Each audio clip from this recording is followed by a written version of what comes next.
যে এত বন্ধু বান্ধব আপনার চারপাশে ঘুরঘুর করছে, আপনি কাকে ফ্রেন্ড লিস্টে রাখবেন আর কাকে বাদ দেবেন আপনি ভেবেই পাচ্ছেন না। একটা সময় দেখবেন কাউকে পাশে পাবেন না। এই এত বন্ধু বান্ধব ভাই, কাউকে পাশে পাবেন না। চারিদিকটা মনে হবে যেন মরুভূমি, আপনি যেন মরুভূমিতে আছেন, এমনটাই মনে হবে। একদম বাস্তব কথা বলছি। আর সেই সময়টা কখন জানেন?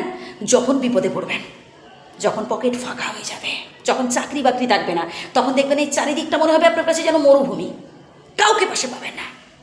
তাই সঠিক সময় সঠিক বন্ধু চিনে নিন, বিপদে বন্ধু চিনে নিন। যেসব বন্ধু বান্ধব স্ট্যাটাস মেনটেন করে বন্ধুত্ব করতে আসে, যারা যারা হচ্ছে শুধু সুখের সাথী, যারা বিপদে পাশে থাকে না, এরকম বন্ধু থাকার থেকে না থাকা অনেক ভালো। বরং একা থাকবেন অনেক ভালো। কিন্তু ওই স্বার্থপর বন্ধুগুলোর থেকে না দূরে থাকার চেষ্টা করবেন। টাকা থাকলে এরকম অনেক বন্ধু বান্ধব পাওয়া যায়। যখন অভাব ঘরে ঢুকবে তখন ওই প্রেম প্রীতির মানুষগুলো, এইসব বন্ধু বান্ধবগুলো না এই জানালা দিয়ে ফুরুত ফুরুত করে উড়ে পালাবে। কাউকে পাশে পাবেন না, কাউকে পাশে পাবেন না। এই পৃথিবীতে যদি সব থেকে বেশি কেউ আপনাকে ভালোবেসে থাকেন, আপনার পিতামাতা, আপনার বাবা মায়ের থেকে বেশি ভালো কেউ বাঁচতে পারে না, কেউ বাঁচতে পারে না। তাই বাবা মাকে শ্রদ্ধা করুন, বাবা মাকে ভালোবাসুন। বৃদ্ধ বয়সে বাবা মা না আমাদের কাছে সন্তান সন্ততির মতো হয়ে যান, ছেলে মেয়ের মতো হয়ে যান আমাদের কাছে। কী না করেছেন আমাদের বাবা মা আমাদের জন্য।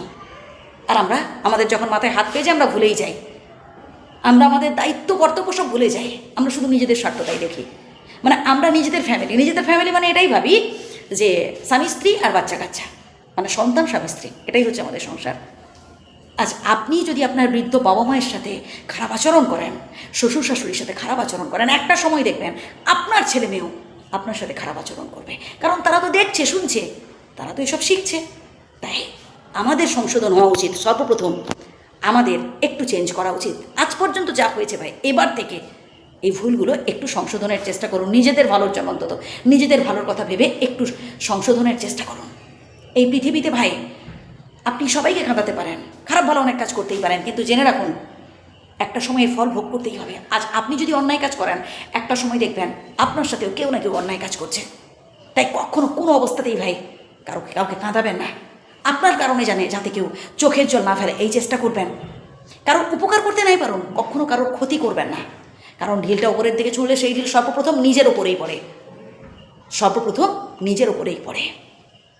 হ্যাঁ, যে মানুষটার সাথে আপনি খারাপ আচরণ করলেন, যে মানুষটাকে আজ আপনি কাঁদালেন, সেই মানুষটা হয়তো একটা সময় ভুলে যেতে পারে, কিন্তু মাথার উপর যিনি রয়েছেন বিধাতা, তিনি কখনো ভুলে যান না ভাই। তার চোখ কান খোলা, তার কাছে সঠিক বিচারটাই হয়। শুধু সময়ের অপেক্ষার কিচ্ছু না।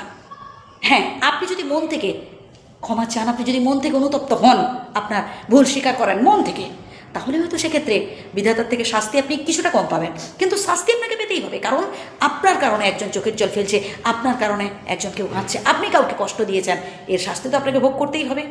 ভালো থাকবেন। যে কথাগুলো বললাম আবারও প্রথম থেকে শুনুন, আশা করি উপকৃত হবেন।